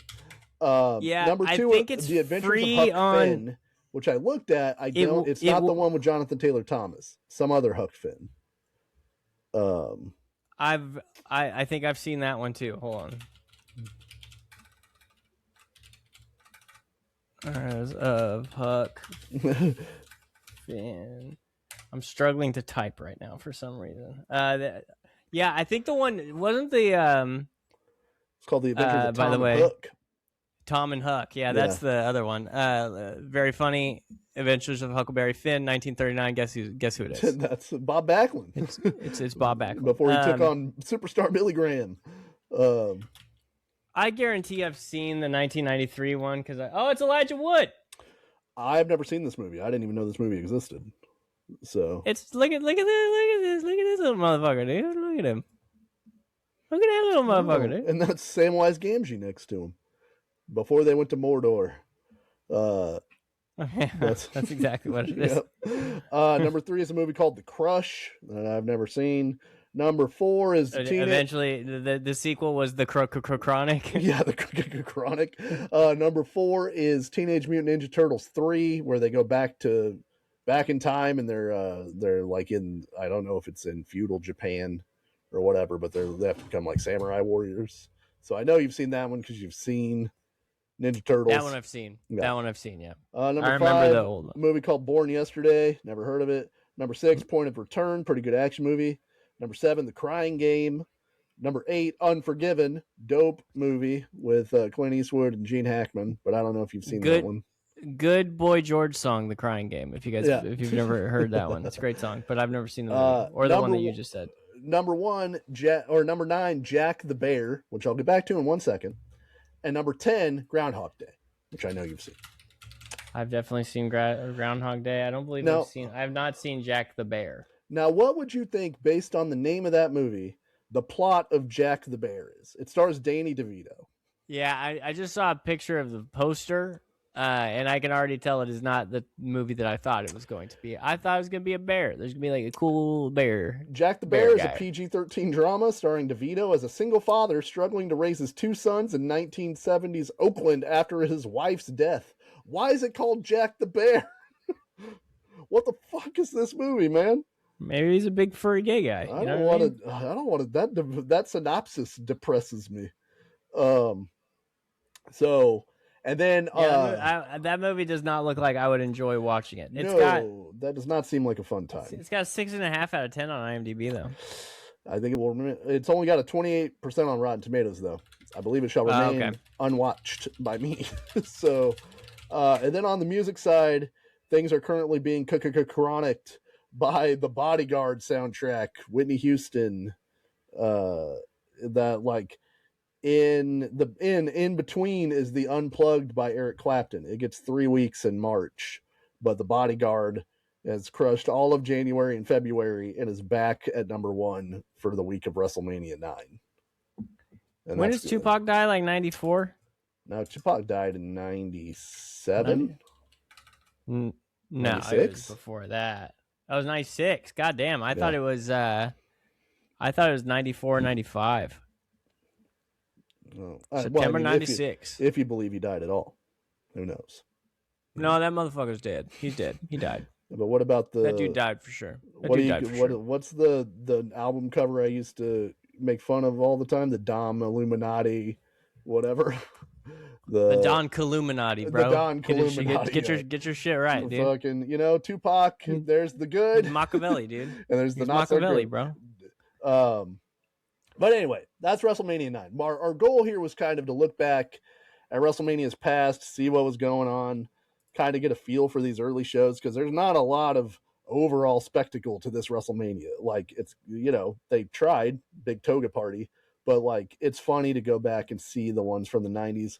Well, I'm looking for what we're going to do next week. We might just do another match. Have you ever seen the Shawn Michaels Ric Flair retirement match from WrestleMania? I love you. Yeah, that one. I don't know if I've actually ever seen it. I think we should watch that. There's all of WrestleMania 24 is up, but it's like almost 4 hours long. So I don't know that we want to do that. But, yeah, I don't want to watch 4 hours. Yeah, so maybe we'll watch Flair and Shawn Michaels and leave it at that. But we appreciate everybody that listens. Like Andrew said at the top, we appreciate the comments and the likes and the subscribes. Hit us up on TikTok. Hit us up on YouTube. Subscribe on all your apps. And, of course, we'll be back next week because we don't take no weeks off. That's my Macho Man impression. Referee down. Yeah, wrestling over everything's going to wrestling over everything, brother.